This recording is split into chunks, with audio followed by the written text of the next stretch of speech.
Morning Business, le débat. Et c'est l'heure du débat entre Nicolas Dose et Jean-Marc Daniel. Hier, Agnès Pannier-Runacher, la ministre de la Transition énergétique, a fait une annonce sur BFM TV. Coup de pouce pour les entreprises qui ne bénéficient pas du bouclier tarifaire. Le gouvernement envisage une aide de 7 milliards d'euros pour prendre en charge une partie de la facture d'électricité. Nicolas, c'était très attendu par les entreprises. Est-ce que c'est une bonne chose ? Je pense que c'est une bonne chose. Je vais défendre cette idée pour plusieurs raisons. D'abord, Covid 2020 crée une situation totalement hallucinante, extraordinaire dans le sens de extraordinaire.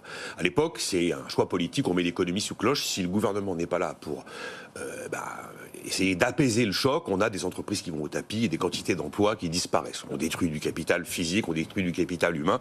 Donc il était normal qu'il intervienne. Là, le choc énergétique, quand vous entendez ce que vous racontent les chefs d'entreprise qui sont obligés aujourd'hui de renouveler leur contrat pour 2023, Sylvain Aurébi était là jeudi, et il nous dit, moi j'ai dû signer fin septembre, parce que c'était fin septembre la date. J'avais besoin d'avoir des électrons au début du mois d'octobre. Bon, ma facture 2022 d'électricité, elle est de 150 000 euros. Elle sera de 680 000 euros pour 2023. Et on n'est pas, continue. Voilà, on n'est pas, si vous voulez, sur une vie à peu près normale, avec des effets de marché à peu près classiques. On est sur quelque chose d'extraordinaire. Et face à quelque chose d'extraordinaire, le fait que la puissance publique intervienne pour éviter à nouveau d'avoir des secteurs entiers qui risqueraient d'être condamnés, je trouve pas ça aberrant. Et deuxième raison qui fait que je considère que le choix est plutôt équilibré, c'est qu'on est sur 7 milliards d'euros. Ces 7 milliards d'euros correspondent aux recettes un peu exceptionnelles qui vont être apportées par la contribution, je dis bien la contribution et pas la taxation, des super profits, la fameuse rente inframarginale qui permet de récupérer, et c'est inscrit comme ça dans les contrats, des recettes exceptionnelles pour 2023, 7 milliards d'euros. Donc avec ce chiffre... On n'est pas en train de complètement faire un strike dans le budget 2023, comme a essayé de le faire Liz Truss, aux dépens du pays, avec la Grande-Bretagne qui s'est retrouvée au bord de l'incident de crédit. On ne met pas la France au bord de l'incident de crédit.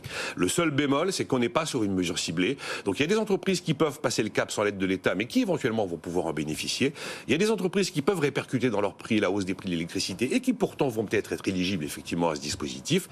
Et puis de la même manière que pendant Covid, les entreprises qui dans un monde normal auraient dû disparaître, on va continuer à les maintenir en existence, alors que normalement, elles devraient faire table rase et probablement, sont les entreprises zombies dont on a parlé 1000 fois. Mais j'ai plutôt tendance à dire que c'est pas trop mal fait. Jean-Marc Daniel, on comprend les arguments de Nicolas. Évidemment, c'est cohérent, après avoir aidé les entreprises pendant le Covid, de continuer à les aider aujourd'hui. C'est une mesure qui est financée. Pour autant, est-ce que l'État est dans son rôle ?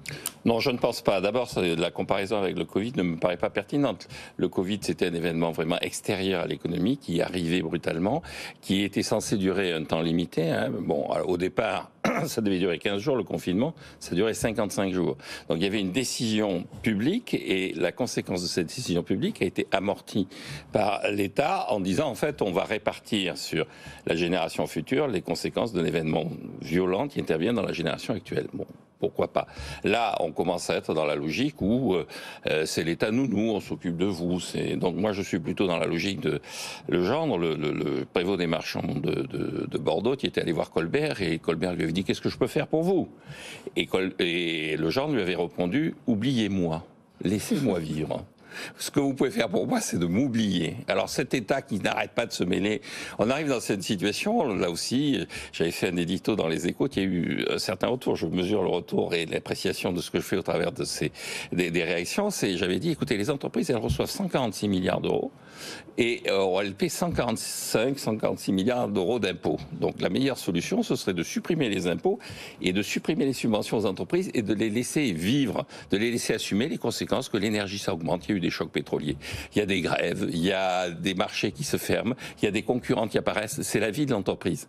Passer son temps à dire, écoutez, là c'est extraordinaire, c'est exceptionnel. Ici, je vais vous aider.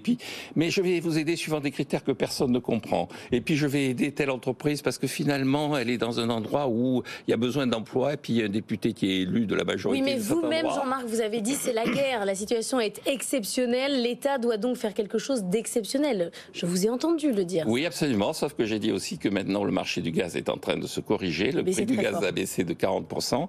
Encore une fois, on est à un prix du gaz qui est à 100 € en dessous de ce qu'avaient anticipé les marchés au travers du cours du gaz à terme. Donc on peut considérer que la période est derrière nous. Mettre en place systématiquement à la fois des aides qui ont la vocation à être pérennes et prétendre que ça répond à une situation extraordinaire, l'extraordinaire devient l'ordinaire, la crise devient la normalité. Ça n'a plus aucun sens. Il est vrai qu'effectivement, on voit des signes d'apaisement sur le prix de l'énergie. Et comme le dispositif qui a été prévu prévoit une aide de l'État pour les mégawattheures qui sont achetés au-delà de 325 €, si ce prix de 325 € n'est pas atteint, puisque le marché a retrouvé une vie plus normale, à ce moment-là, aucun dispositif on n'en aura peut-être même pas besoin. Voilà, dans ces cas-là, aucun dispositif d'aide ne sera dégainé si on est en dessous de ces niveaux de prix.